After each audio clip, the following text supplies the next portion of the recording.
हमनी के एक ना हो पैनी के मिलत रहलू महाराजगंज लोहिया पार्क में।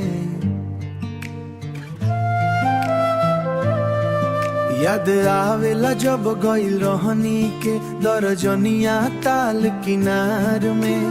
याद आई वो पिज्जा पिज्जा खाइले जानू, अब तो अकेले रोवे दिलवा ए जानू।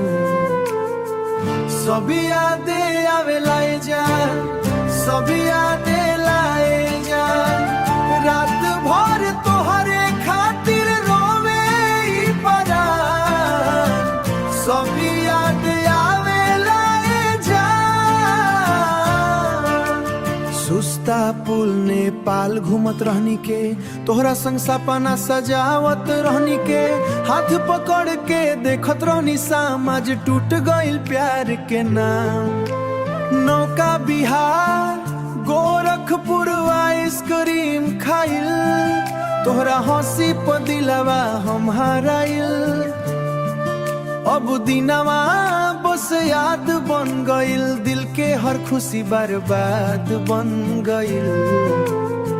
सब यादे आवेला ए जान, सब यादे लाए जान, रात भर तोहरे खातिर रोवे ई परान।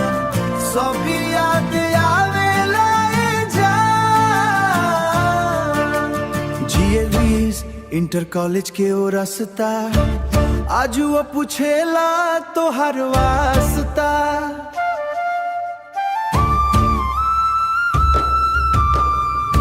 क्लास के बहाना रोज मुलाकात, अब बन गइल बस्तर के बाद।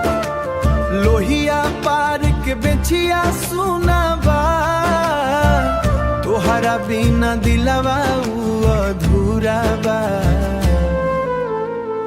सब यादे आवेला ए जान, सब यादे लाए जान, रात भर तोहरे खातिर रोवे ई परान। सब याद आवेला ए जान।